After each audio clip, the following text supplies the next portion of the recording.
One weekday morning last month, I went down to Camp Pendleton with a mission: find California's forgotten fountain of youth. Specifically, I was in search of state historical landmark No. 562, also known as La Cristianita, the Little Christian Girl. There, in the northwest corner of the base, is a plaque that commemorates the 1769 baptism of a dying Native American infant girl by missionaries. It was the first christening in what is now California.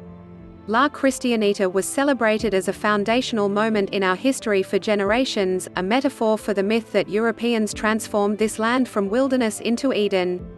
California's earliest chroniclers in Spanish and English breathlessly recounted the incident. Newspapers, including this one, wrote stories about quests to find the original La Cristianita spot, which seemed to change location every couple of years. White actors reenacted the baptism for decades, near the historic site itself, in the nearby city of San Clemente, in plays across Southern California, and even on floats in everything from Veterans Day marches to the 1957 Tournament of Roses parade. These events served to replenish our self-conception of a California where the eternal good life was possible for anyone, if only they truly believed. Nowadays, though, the La Cristianita saga and its monument are barely remembered, even by their putative caretakers at Camp Pendleton, as I soon discovered. The day before my visit, demographers reported that 2020 saw California lose residents for the first time ever. We're still the largest state in the US by far, an economic and political powerhouse despite the ravages of the COVID-19 pandemic, but the population report provoked chatter about the death of the California dream on my text threads, on my Facebook page and beyond. I've long scoffed at reports of our demise. But the problems that beset too many of us are real.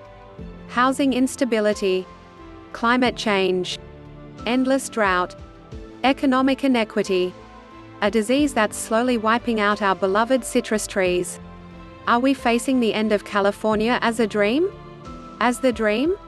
I needed a place to consider our troubles, but also, I hoped, to identify a way forward by looking at our past. The place was La Cristianita.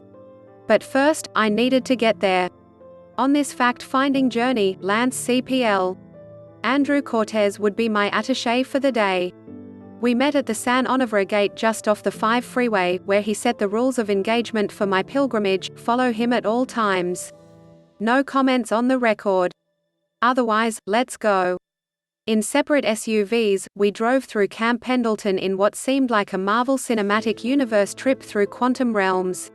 Suburban tract homes led to Vietnam-era barracks anchored by officer headquarters that dated to World War II.